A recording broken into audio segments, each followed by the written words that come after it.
This is part two of the orientation to your clinicals. So when I was talking about the journal entries, every time you do, this is Appendix A, this is still in your syllabus. Every time you do some of your clinical hours, your precepted clinical hours, you're going to want to do a journal entry. So I'm going to show you I want to make sure you know that we've got this information here. It is a Microsoft Office, Microsoft form.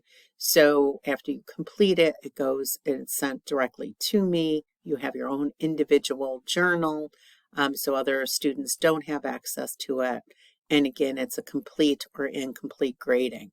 But let's look at, we don't need to do this right now. Let's look at a little bit of what it looks like. Again, this is just a copy to show you, but you're going to be putting your name. And the second thing it's going to ask you is, did you complete any precepted clinical hours this week? If you say yes, then it's going to open up these other questions. If you say no, and you have not completed your total required hours, it's just going to close out then, and you'll submit it to me. If you did clinical hours, it's going to ask you how many hours did you do? So you're going to put in a new numerical value. Then it's going to ask you to give some brief description of what you did, the activities, day and time. If you have more than one to enter, just put a semicolon after the day and the time and begin typing the next activity. Remember to do this. It's going to be very helpful. So example, you were at Hammett, UPMC Hammett Hospital. You were with the magnet coordinator on the 3rd from 1 to 3. On the 4th from 3 to 4, you did some paperwork. You can be a little bit more specific, but then it's going to ask you to reflect on your competency domains. Again, we have the Merciful Integrative Nurse Leader competency domains, and you can see that this spells out merciful. So what you did it reflect the competency domain, showing that your demonstrated competency in restoring human dignity, expanding relationships? Did it demonstrate competency in empowering staff to use teamwork? These are kind of abbreviated, so that's why they're not full sentences. Resilience, does what you did demonstrate that you educated and retained a stress-hardy workforce? You can see this.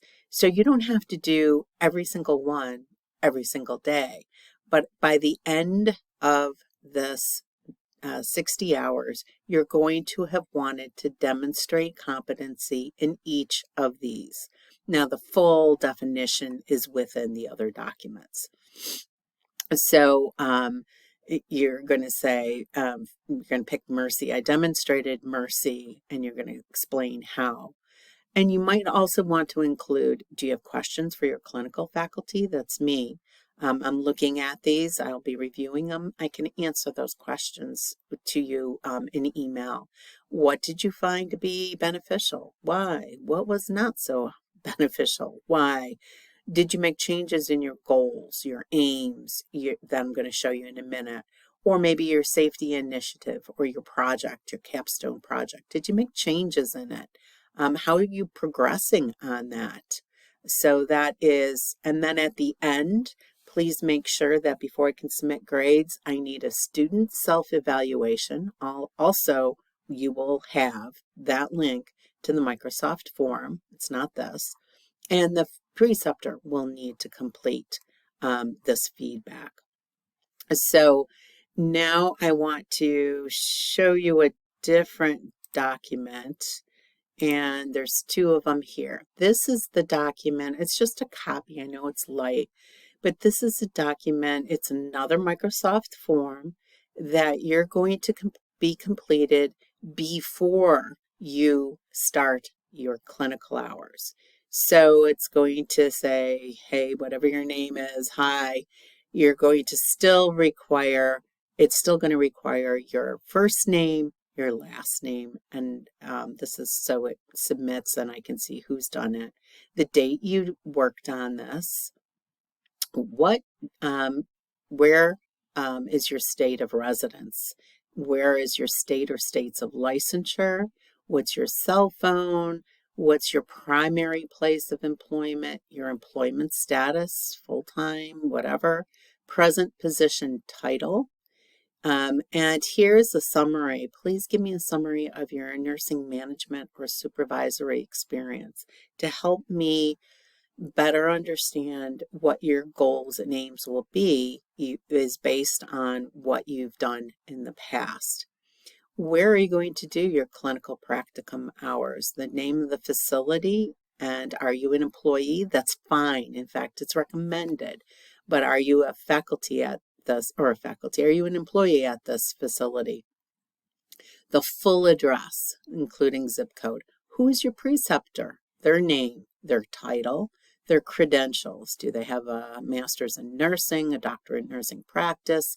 Their phone number that they're going to be using at work, their email, and yes, you do need to upload a file, and the only file you'll need to upload is your preceptor's resume.